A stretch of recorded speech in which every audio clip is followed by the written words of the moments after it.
I didn't cry at her wedding. I didn't toast. Didn't hug her like a sister would. I just sat there, smiling like I always do. Because in our family, if you don't play your part, you don't get a seat at the table. She looked so happy walking down that aisle. Everyone said she was glowing. But something about that day didn't feel right. Not to me.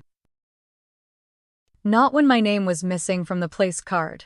Not when the champagne glass in front of me was the only one slightly off. And not when she looked at me dead in the eye and smiled like she knew something I didn't. My name's Mara, I'm her sister. And this is not the story of her wedding. It's the story of the day I realized I was never invited to her life, only expected to applaud it. Have you ever smiled through a moment that was never meant for you? Tell me in the comments. Because I know I'm not the only one. The morning of the wedding, I zipped up the navy blue dress Jessica had picked out for me. She'd said red was too loud on me. I'd bought a red one weeks earlier. She never even let me try it on. You're the calm one, Mara. Let Jess sparkle today, Mom had whispered, smoothing the hem. It wasn't about the color. It never was. The Vineyard guest suite smelled faintly of lavender and wood polish. Outside the window, the vines stretched under the California sun like green ribbons. People said spring weddings in Sonoma were romantic. To me, they always smelled like money and expectations. Robert knocked lightly and stepped in. Wow, he smiled, tilting his head. You look good. Not just good for your sister's wedding, actually good. I chuckled, adjusting my bracelet. Thanks. You clean up okay too. But his eyes lingered on my face. You okay? I nodded. Too fast. By 5:00 p.m., the guests were filing into the ceremony space between two rows of old grapevines. Soft jazz played from a hidden quartet. Servers floated by with chilled cucumber water and tiny salmon tartlets. My chair didn't have a name tag. Everyone else's did. Robert noticed. He bent down quietly, swapping ours so I'd have a card. Maybe someone just forgot. Jessica didn't forget things. I pressed my lips together. It's fine, let's not make a thing. And we didn't. We sat. We clapped. We stood when she walked down the aisle, her gown flowing like a page from a magazine. I heard a gasp behind me. Someone said, "She looks like royalty." She did. Daniel was crying when he saw her. He always had a soft heart. The vows were sweet. Short, scripted probably. They laughed about their first blind date, about the dog they rescued together. Everyone swooned. I watched her smile, her hand clinging to Daniel's sleeve. And for the first time in years, I felt like a stranger sitting in my sister's life. The reception followed on a wide lawn under strung lights. White roses everywhere. Tables dressed in ivory linen, a wine barrel bar, and a long buffet line with roasted lamb, grilled peaches, and truffle risotto. My champagne glass was filled last. It fizzed more than the others. Slightly off.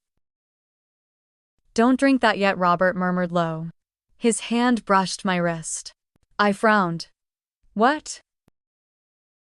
Just watch what they're serving you. He nodded toward the kitchen. Two servers were whispering, one shot me a glance.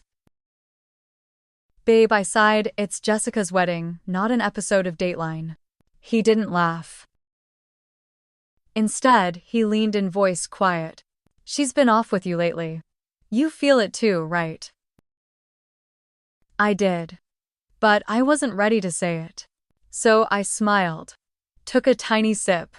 Tasted nothing but bubbles and sugar and something I couldn't quite name. I set the glass down. And that's when I caught her eyes again, Jessica's, across the lawn. Locked on me. Not on her new husband, not on the crowd. Just me. And her smile. It didn't match the occasion. The fish was beautiful. Perfectly seared with lemon beurre blanc pooling like sunlight around its edges. The asparagus stalks were stacked with precision. Even the saffron rice, golden glistening, looked like something out of a magazine, but all I could think was, I hadn't ordered it. Not really. I just nodded when the waiter asked, distracted by the sound of my sister's laughter echoing from the head table. Robert didn't touch his plate. He never liked fish. Said it always looked better than it tasted. But this time his stare wasn't one of distaste. It was calculation. The kind of look you get from someone who's seen too many fires not start by accident. Jessica lifted her glass.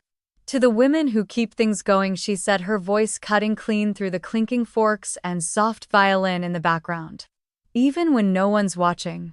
Everyone laughed. Applauded. Some even whistled. I smiled too. Of course I did. That's what you do when your sister toasts to invisible women and you realize you might be one of them. Robert reached under the table and took my hand. His palm was warm, dry, steady. Don't eat, he whispered, eyes locked on my plate. Don't ask. We're leaving. I blinked. What? Don't, just don't. I glanced at my fish again. Something glistened on the surface, an oil maybe thicker than the sauce, slightly off-center. I was with you all day, I murmured, more to myself than to him. How she knew you'd sit here, he said. They only missed one place card, remember? My stomach twisted, not from hunger. I wasn't even sure I'd eaten since breakfast.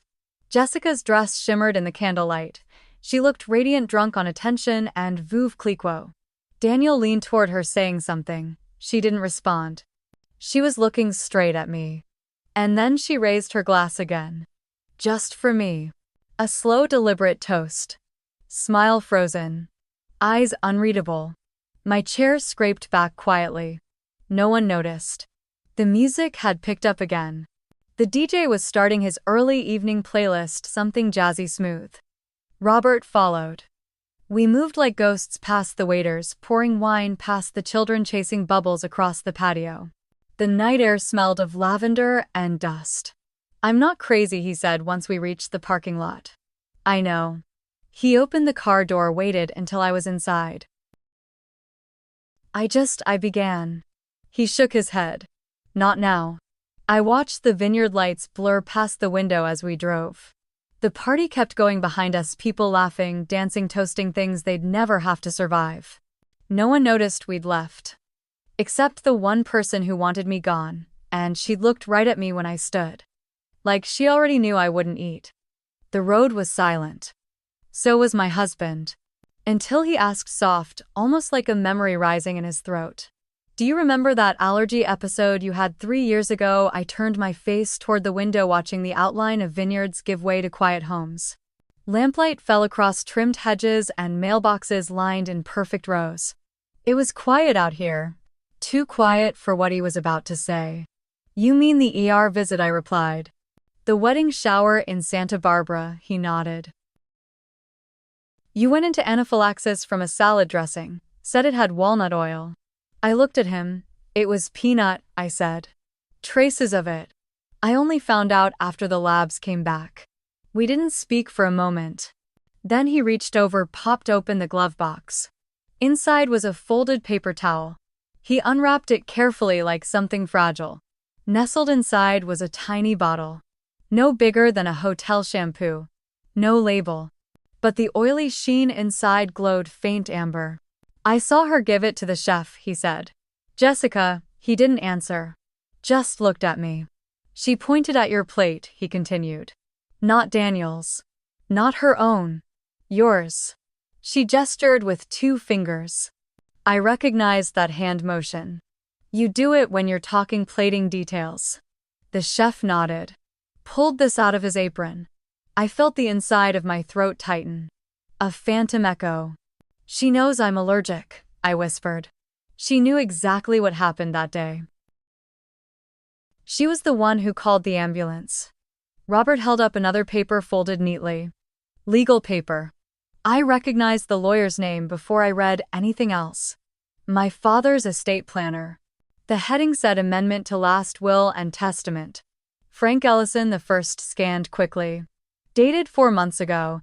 If I passed away, Jessica would receive my portion of the trust. Retroactive, clean. Legal. 70-30 split, Robert said quietly. In your favor, unless you die first. I read the line again. Then again. I didn't cry. Do you remember, he added almost casually when Jessica asked me at brunch last month. What happens if Mara passes away suddenly? I turned to him. He held my gaze. She said it with a joke. Laughed afterward. But she didn't blink. My pulse stayed even. But something under my ribs coiled. Dad used to say Jessica talks fast. But you, Mara, you see things before they break. I never thought I'd need to. Not with her, not like this. Robert set the bottle down gently between us. She planned to kill you, he said. Tonight. I breathed in. Counted to 3, then out. I believe you, I said. And then. We're going to prove it. No rage, no screaming. Just math. Just motive. She tried to erase me. But I knew the numbers now, and I knew what they meant. By morning the smell of lemon beret blanc still clung to my dress. But the taste in my mouth was betrayal. I hadn't slept. Not really. Just drifted in and out while the sky changed color. The house was still. The coffee machine whirred softly behind me. Robert had been up early, he always was after something went wrong. I sat at the kitchen island, elbows resting on cold granite, the edge of a paper towel tucked under my coffee cup to keep the ring from spreading. Funny how some habits stick even when your world's spinning. Robert walked in a manila folder in one hand. She gave him instructions, he said quietly. He laid the printouts in front of me, screen captures from the hotel's kitchen cam feed. Jessica in her silk robe. Finger pointed at a plate. A chef nodding. Bottle in hand. I talked to an old buddy at the fire station, Robert added. He knows someone in hotel security. He owed me. The images were grainy but clear enough. Her posture wasn't accidental. The intent hung in the air even in still frame. I didn't speak. Just reached across the counter and pulled out a small dust-covered box from the drawer beneath the wine rack. It was my father's old phone. I'd kept it after he passed, not out of sentimentality but because I couldn't throw it away. There was one voicemail I'd never listened to, marked unread. I hit play. His voice came through rough but unmistakable. Mara. If you're hearing this, I left you more because you stayed, when no one else did. Not because you're better, just because you were there. That matters. I closed my eyes. A single tear ran down my cheek, but I didn't wipe it. Let it fall. Let it mean something. The doorbell rang. It was Sarah, my oldest friend. One of the few who hadn't picked sides after Mom's funeral. She looked at me for a long beat. Then stepped inside. I saw the photos, she said. I raised an eyebrow. Facebook, she added. You weren't tagged in any. I poured her coffee. She took it, black always had. What happened? I didn't answer right away. But after a while I said, she tried to erase me. Sarah didn't flinch. She reached over, took my hand. Whatever she tried to take, don't let her take your voice too. That stuck. Not because it was dramatic, but because it was the only thing I hadn't been using. Robert came in with a USB. I pulled everything from the footage, he said, and forwarded it anonymously to the hotel and the family lawyer. He placed the drive on the dining table. It made the softest click against the wood. Like the first domino. I opened my laptop. The screen lit up like it was waiting. I clicked open a new email. Subject: to whom it may concern. Suspected food tampering at Grand Pacific wedding. The 16th of April. I didn't write much else. Just attached the files. No accusations, no pleas, just evidence. I hit send. And then I sat back. Jessica used to say, some truths are better whispered than shouted. But this one I'd make sure it echoed. I was done being silent. If Jessica wanted a life without me in it, I'd give her one. Just not the one she expected. Jessica's wedding photos hit Instagram. Her smile was flawless. So was the lighting. The angles, the captions. The first one said, a beginning built on trust, Number forever, Ellison. That didn't age well. By noon, the hotel had pulled the gallery offline. By evening, Daniel was at my door. I opened it before he knocked. He stood there in the rain without an umbrella. His tie was gone. Shirt clung to his shoulders like he hadn't changed since Sunday. "Can I come in?" he asked. I stepped aside. Robert was in the back, silent. He knew this was for me to handle first. Daniel paced the living room once, then stopped. "She told me we'd open a second location," he said, voice soft. "In Napa," said she had backing. Once everything was settled, I said nothing. Just let the pause hold him. He looked at me. I didn't think she meant this. Not like this. Robert stepped in then. Quiet, steady. Like he always was in emergencies. He held out the manila folder again. The same one we'd carried since that morning after. Inside, the will. The footage stills. A screenshot of Jessica texting the chef, timestamped 2 hours before the ceremony. Daniel took it, Saturday down. And didn't move for a while. When he finally did, it was just to press his palms to his face. "I thought she wanted a fresh start," he said. "Not blood money." Daniel didn't ask for more. Didn't shout, didn't accuse, he just stood.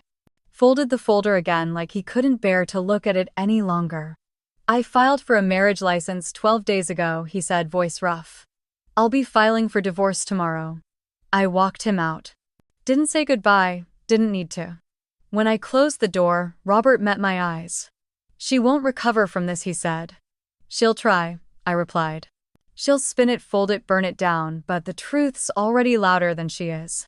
The next morning, I drove to my mother's house. The kitchen still smelled like cinnamon tea, same checkered tablecloth. Same stack of cookbooks she never used. Margaret sat at the table, hands folded. A smile that didn't quite reach her eyes. "I saw Daniel's car leave your place yesterday." I nodded. "He came for the truth." She sighed. Stirred her tea, though it had no sugar. "There must be some mistake, Mara. Jess would never." "She would," I said, and she did. I opened the same folder. Placed it on the table between us. She didn't touch it. Just stared at it like it might burn her fingers. "She's your sister," Margaret whispered. I didn't flinch. "She's also the woman who knew exactly what was in that bottled toy." Outside, the spring rain had picked up.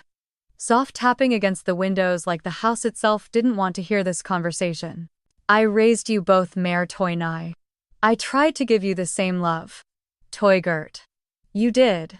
Only one of us learned what to do with it." Margaret finally reached for the folder. Her fingers trembled. She didn't open it, not yet, but her silence shifted, less denial. More dread. She always said, "People forget what happened at a party." I said softly. "But they never forget who ruined it." I stood. Gathered my coat. Margaret looked up at me, eyes full of something I couldn't name. Not sorrow. Not guilt. Something between fear and awakening. She counted on silence, I told her. Then paused. And added, "But she forgot who raised me." 3 weeks later, the lavender bloomed beneath the kitchen window. The first buds were pale, just starting to stretch toward the morning light. My dad used to call it the scent of letting go. Not because it was weak, but because it was gentle, steady. I made tea like I always did, black with a few drops of lemon. No sugar. Robert sat across from me, quiet, the morning paper folded in half. Neither of us mentioned her name. We didn't need to. The lawyer had called the day before. There was enough evidence. The hotel confirmed the timeline. An official investigation was now underway. Attempted poisoning. That's what they called it. They didn't need my outrage. They had the facts. The house felt still now. No more sudden calls from Margaret. No more long winding texts from Jessica that I used to read and delete. Just birdsong in the early hours, the clean scent of lavender, and the sound of my own breath uninterrupted. Margaret came by around noon. No warning. She brought a small container of lentil soup, still warm, still her way of saying I don't know what to say. We sat at the table, the lavender outside leaned in the breeze. I let the silence stretch. She was the one who broke it. I protected the wrong daughter, she said quietly. Over and over. Her voice caught and she pressed the napkin to her mouth like it might stop the truth from spilling out. I didn't reach for her hand. Not because I was angry, but because some confessions need space to breathe. I didn't see it, she continued. I kept making excuses. I told myself she was just spirited, ambitious. She was, I said softly. And then she went further. Margaret looked down at the table. Do you hate me? I shook my head. I'm not looking for someone to blame. I just want air I can breathe. Space where I don't have to look over my shoulder. That afternoon Sarah stopped by. She didn't ask questions. Didn't knock twice. She just walked in the way old friends do, carrying something wrapped in brown paper and twine. I figured you don't need another casserole, she said, setting it gently on the counter. But maybe this. I unwrapped it slowly. A ceramic mug. Glazed ivory with lavender stems etched along the side. And one line stamped near the base, rooted in truth. It took me a moment to swallow. You made this? I asked. She nodded. Last week. Before the headlines started. Before the lawyer called me for a statement. I traced the curve of the handle with my thumb. Sarah reached for a glass of water, but didn't drink. I know you don't want to talk about her, she said, but whatever she tried to take, don't let her take your voice too. Her words stayed long after she left. Long after the sun shifted past the sink window. Some gifts are louder than apologies. The next morning Robert handed me an envelope. It was cream-colored. Heavy paper. No return address. Inside a single card. Typed in soft serif font. You are cordially invited to speak at the Women's Health and Justice Forum panel. Topic: What happens when family betrays you? Location: Sacramento Civic Hall, the 18th of June. I stared at it longer than I meant to. Not because I didn't know what to say, but because for once I had something to say that might help someone else. I didn't recommend you, Robert said almost apologetically. They reached out after reading your statement to the Attorney General's office. I looked at him. He wasn't smiling, he was just steady. The kind of steady I used to think only existed in fiction. I turned the card over. Blank on the back. Nothing else but the invitation. And somehow a beginning. I think you should go, he said. I nodded. And for the first time in weeks, I let myself imagine a room where people would listen.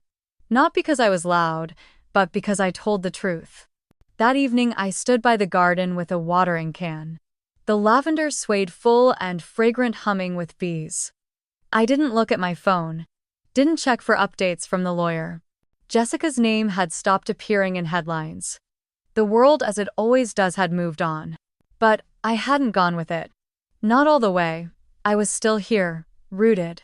I brought the ceramic mug outside and set it gently beside the lavender. Rooted in truth, its words faced the light. Not for anyone else. Just for me.